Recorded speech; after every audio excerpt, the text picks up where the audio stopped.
Türkmenistanyň resmiýeti 3 ýyldan gowrak mundan öň ýitirmedilen Omurdak Omarguliýew barada ilkinji gezek beýanat etdi.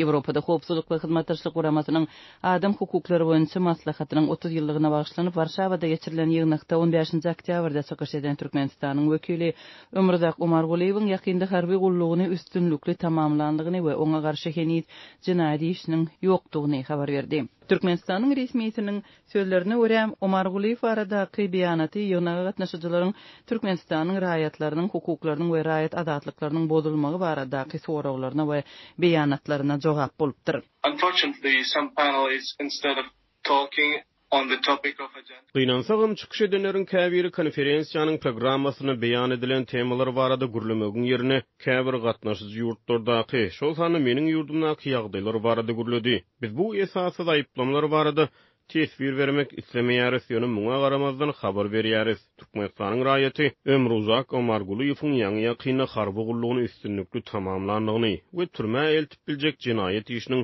ýokdugyny aýdýarys. Häzirki wagtda maşgalasy bilen ýaşaýar we işini dowam etdirýär. Currently he is living with his family and doing his own business. Diýip Ýewropada howpsuzlyk we hyzmatdaşlyk guramasynyň ýygnagynda Türkmenistan tarapyndan 15 oktýabrda çykyş eden ady görkezilmedik türkmen resmiýeti aýtdy. Bu çykyş resmi Aşgabatyň 2018-nji ýylda Türkiýeden Türkmenistana baran soň getirim bolan Omarguliýewiň ykbaly barada beren ilkinji tesbiridir. Ýewropada howpsuzlyk we hyzmatdaşlyk guramasynyň adam hukuklary boýunça konferensiýasynyň 2021-nji ýylyň 15 oktýabrynda Jemleýici Mejlisiniň video ýazgysynda çykyş eden Türkmenistanyň delegasiýasynyň wekiliniň ady görkezilmedi.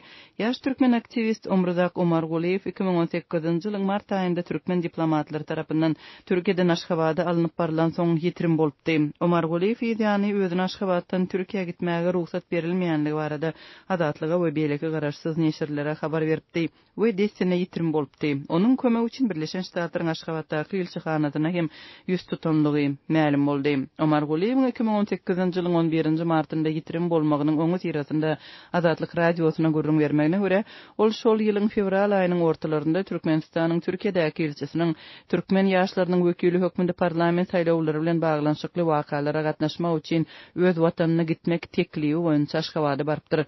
Elçi Ömrüzaga Türkmenistanyň mejlisinde çykyş etmegi hem teklip edipdir. Aktivist çäreleriň birine gatnaşyp şondan soň belli bir sene öňünden satyn alynan bileti bilen Türkiýe gitmek kararyna gelipdi, emma desine ýetirim boldy. Şol ýylyň 9-njy we 11-nji iýulynda Azatlyk radiosy Ömrüzak Omarguliýewiň Owudan depe türmesinde digi we 20 ýyl şeň azatlykdan mahrum edilip bilinjektigi barada maglumatlar aldy. Türkmenistanyň häkimetleriniň Türkiýedäki türkmen talipleri jemgyýetine döreden aktivisti näme-de günäkärliýändigi belli bolmady. Türkmenistanyň Türkiýedäki elçixanasynyň resmiýetleri we Türkmenistanyň häkimetleri Ömrüzak Omarguliýewiň ykbaly barada resmi çykyş etmedi. Emma 2019-njy ýylyň sentýabr aýynda internetde Ömrüzak Omarguliýewiň 17 aý bäri gulluk edýänligi aýdylýan şüpheli video peýda boldy we ozal ölenligi habar berilen kakasy Şirinbay Omarguliýewiň diridi aýdyldy. Şol videonyň peýda bolmagy Warşawada Ýewropada howpsuzlyk we hyzmatdaşlyk guramasynyň adam hukuklary boýunça 2019-njy ýylyň konferensiýasynda Ömrüzagyň ykbalynyň ara alynıp maslahatlaşylan pursadyna gabat gelipdi.